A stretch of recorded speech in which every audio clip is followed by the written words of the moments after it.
What's up, guys? Welcome to the channel. It's your boy, the Opinion Junkie, and I want to talk about the Bayou Classic. You can't make this shit up, man. You know, kids can't really do anything. You can't really enjoy yourself without some ignorant ass niggas pulling out the guns and shooting up the damn place and making it bad for everybody who wants to just come out and enjoy themselves. Now, for those of you that's not familiar with what I'm talking about, and if you don't live in New Orleans, there was a shootout, a mass shooting, and gunshots rang out, and 12 people were shot.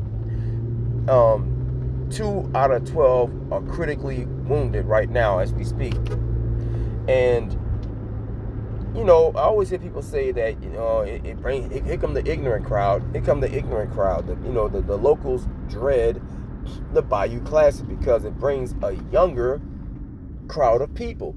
Now, what I'm going to say is going to sound weird, but the Bayou Classic, for those of you that's not familiar with what it is, it's a football game, but it's like a couple of days events. Like you have the Battle of the Bands,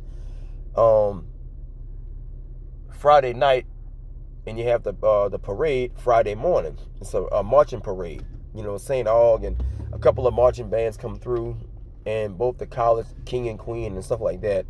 And it's a damn good family event. But the nighttime, the Saturday night, after that game, some people do go home, but them young motherfuckers stay. You see, they got 3 types of people that actually go to the Bayou Classic.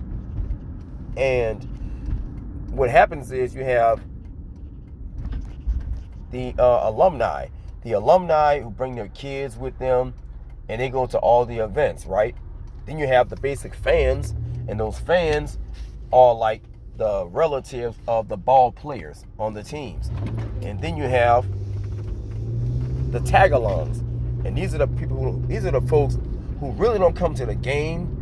They come just to be out there in the element. They just want to be around all the bad bitches and the cars and the dudes on the horseback, and you know what I'm saying now, like some kind of big ass second line outside festival or whatever. And it's a bunch of, and it's free to walk around New Orleans without having to pay to get in. You can go to the French Quarter and loiter. You can parking lot pimp. And Canal Street is ground zero for all of this ignorant shit. Now, the alumni and the older people then got in their car and went home. The game been played. You know, Grambling or Southern, they win. But the young crowd, the Instagram generation, these niggas on Bourbon Street broadcasting live. They got hoes twerking, thirsty niggas thirst trapping. You know what I'm saying? Dudes pushing their mixtapes, and they got your beta males with their guns on them. Okay, and the beta males with the guns, these are the ones that really can't fight. Now, this is how this shit goes down. A long time ago, when dudes used to shoot up Bourbon Street, they would get arrested almost immediately. And dudes who engage in this ignorant behavior, word starts to get out that they got witnesses who sit on the balconies, who be throwing Mardi Gras beads down on the crowd. So once you shoot at the crowd, you got either cameras or active, like living witnesses watching you do it, and they can always point to the cops and say, man, that's him right there with the white shirt running down the street. Because a lot of times when these beta male dudes get their feelings hurt, you done elbowed me. You know what I'm saying? Like, you done elbowed me, hurt my feelings, knocked my drink over, and a man done said, excuse me, but you're still getting your feelings hurt. Now you done grabbed your gun, shot up the whole crowd, hit a couple of innocent bystanders. All right, and now you're going to jail for 25 to life because you got your feelings hurt.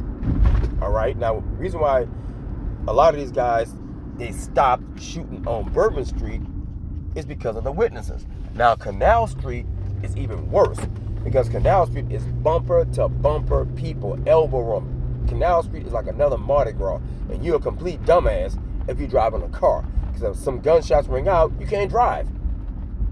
You're literally in a virtual parking lot. A bunch of niggas is fronting with a bunch of rental cars, and they're trying to holler. Remember that song, I Don't Want No Scrub, hanging at the passenger side on your best friend ride? That's how it is. A bunch of thirsty dudes, 6 of them in a car, hollering.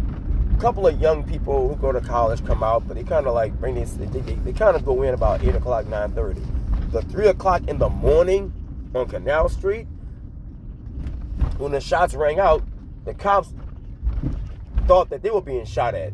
Because I'm gonna tell you something. If you haven't been on Canal Street or Bourbon Street, it is flooded with police on horseback, cops on buildings, and these fools still shot up Canal Street with no care, regardless of kids or anything, who could have been shot in the head. I mean, and mind you, the ages of the people who were shot ain't even been released yet. But this is what you get when you have a young crowd. They smoking, they drinking. You know what I'm saying now? They ride all up and down the street taking X pills, some taking Xanaxes. You know, you got a young crowd. They ain't got no money in their pocket. They hot. They agitated. You know what I'm saying now? And them dudes, man, looking to turn up. And you on Canal Street, and you got all this shit with these rival areas like Baton Rouge versus New Orleans. All this stupid ancillary shit that don't really mean anything. So you got all these little different retarded ass beefs. And there's 3 types of people that actually do the shootings. And you're going to love this. The first type of people that actually shoot, I mean like just carelessly shooting in a crowd, is the ones that actually know each other. I've been knowing you on Facebook. You've been disliking my videos. You've been fucking my ex-girlfriend. The girl ain't mine, but I don't like you anyway. If I see you, my nigga, I'm going to kill you. That's the first type of dude. The second type of dude is somebody who actually will, you know, shoot in a crowd while they're committing a crime. They could be robbing somebody, breaking into somebody's house. You know what I'm saying now? And, you know what I'm saying now? Somebody open their mouth. Once again, beta males yelling back at each other. Gunshots go out. You know, I'm angry, you angry. I don't give a fuck who we kill in the process. We gonna kill every fucking body. Just as long as I get you. Okay? Then you got number 3. Number 3 is, if I have my gun on me and somebody bump me and hurt my feelings, I'm gonna shoot up shoot up the club, so to speak. And that's how this shit happens. Those 3 type of dudes. And unfortunately, all 3 types of guys are on Bourbon Street or Canal Street during these major events, trying to have a good time with their guns on them. And unfortunately, dudes who know each other or girls who know each other, they snitching. And that's that bitch right there. Get her. And this beta male ass nigga gonna go in his pocket, reach in his waist, pull out a gun, and shoot up the whole fucking club because Tyranika told Pookie and Ray Ray to do it. And they did it. And once again, it's another black eye on the city of New Orleans because it makes it look like, you know, all black people do this. But it's just a select few dudes who come to these events. Now, my life is worth too much. What happened last night is the reason I stopped going to these events. You can't have shit no more. You go to Mardi Gras parades, these niggas shooting. Go to the Zulu parade, these niggas shooting. Go to the second line, these niggas shooting. Go to the cookout. There was a Mother's Day second line that took place. 2 brothers, twin brothers, I think, was in the crowd shooting at some rival dudes in the middle of a second line. And here's what I don't understand. If you're the kind of person that's got somebody after you, why the fuck do you keep on going in places like the mall, the movie theater, all these crowded places, knowing damn well somebody after you? You know, I saw somebody get killed. I'm not going to say where, because they solved the crime already. But when I found out who did it, it blew my mind. Because this person was I ain't going to say the sweetest, but the dude was the nicest, funniest dude I ever met. He was just as funny and goofy as I am. But I watched the guy do it. And the cops caught his ass like a couple of states away. I'll say that. And the reason I bring this up is that